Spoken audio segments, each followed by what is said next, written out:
Alright guys, welcome to a classic film review of 1957's 40 Guns. It stars Barbara Stanwyck and Barry Sullivan. Now it's a loose retelling of the Wyatt Earp story with the Earp brothers replaced with the Bonnell brothers, and they arrive in Tombstone and not only have to contend with Stanwyck and her 40 henchmen, but also her loose cannon of a brother who feels like he can shoot up the place as he sees fit. Now, I hadn't seen this for the longest time, but wow, now this is a tight, no-nonsense and surprisingly brutal western from one of the great directors of the 50s and 60s. And I'm also going to point out how some of the great western directors like Sergio Leone and John Sturges must surely have seen and been inspired by 40 Guns. Saddle up, let's take a look.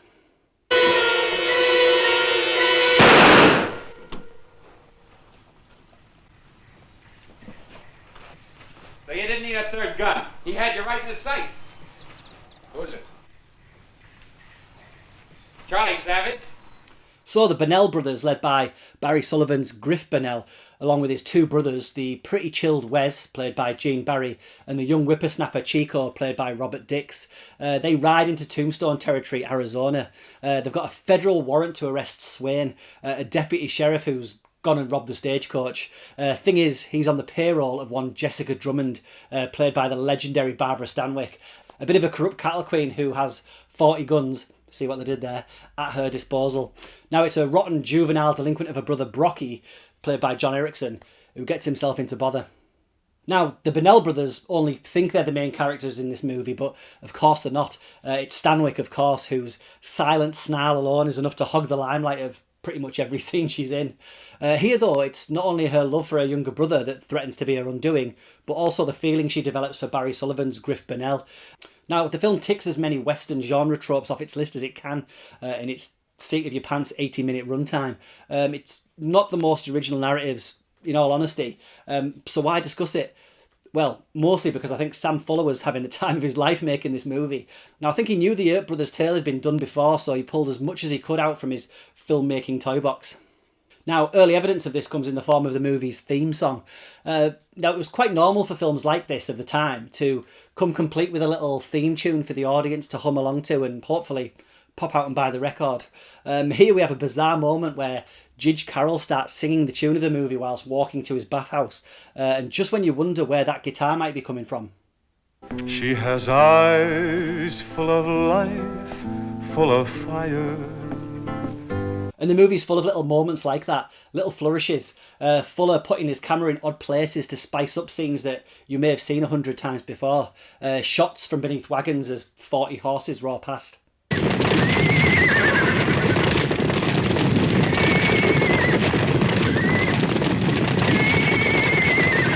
And a quite jarring, in a good way, shot looking down the barrel of a gun at the lovely Eve Brent.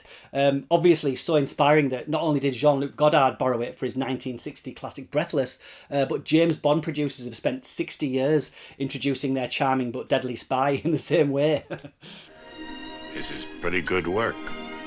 Never saw any better. Yeah? This kind of rifle's worth hanging around for.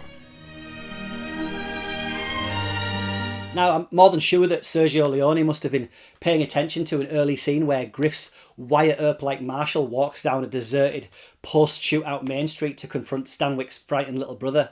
The film cuts back and forth between the men and their guns, and it even throws in a full-frame widescreen close-up of Barry Sullivan's eyes that's only missing an Ennio Morricone score. Now, Sam Fuller uses a wide cinemascope frame here, something that was unusual for black and white movies, but the film benefits from it massively. Fuller shot long takes here with multiple characters and buildings in the frame.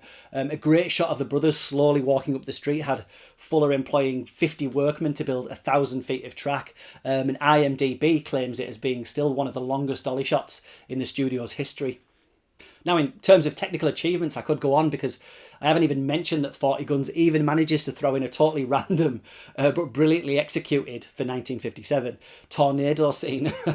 It's a pivotal scene allowing the two main characters to bond over extreme weather. If a town has got to have peace, let somebody else build it on graves. You don't want the only evidence of your life's work to be bullet holes in men. I want you to run the dragoons for me. Now, the dialogue throughout the film also deserves a special mention. Fuller here on screenplay duties as well as directing. And it's surprising, well, not really surprising considering it's Fuller, how snappy, sharp and occasionally suggestive the dialogue is. Stanwyck's desire to hold Sullivan's gun, one of the least subtle moments of double entendre. Yeah, I feel it. Just curious. Might go off in your face. I'll take a chance.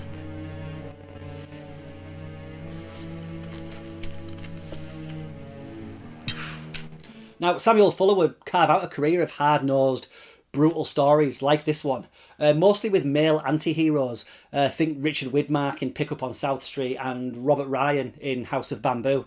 Here, a little like Johnny Guitar a few years earlier, it's the women who are the no-nonsense standouts of the movie.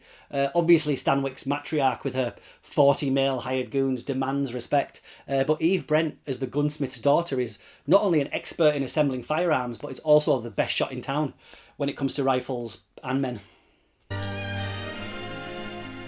I never kissed a gunsmith before. Any recoil?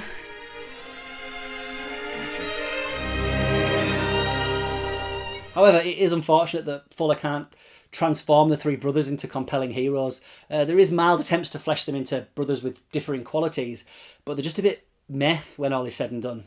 Now, I know it's not officially a Wyatt Earp film, but it kind of is, and even though there's far better examples of the Earp legend on film out there, most are lacking 40 Gun's flamboyant direction and outright nastiness. Certainly in the film's third act, where some truly shocking moments have you wondering if a happy ending is possible for any one of the main characters. I know how close you are to him. More like a son and a brother, I know. I've got a brother the same age. You can break yours before you have to bury him. Now, this may be Barbara Stanwyck's last great movie role. She'd been working since the late 20s and she would gravitate more and more towards television work from the 60s onwards. Now, many viewers of that era will know her as Victoria Barclay in the 4 years she spent on the Wild West TV show The Big Valley in the late 60s. Here, though, she still has that film noir darkness, striding about the place with her whip, cynical attitude and 40 guns in tow. Go check it out. You just hanged yourself. Start running, Logan. Start running like a feist dog with your tail between your legs. Please, Jessica. Take your gun hooks and run.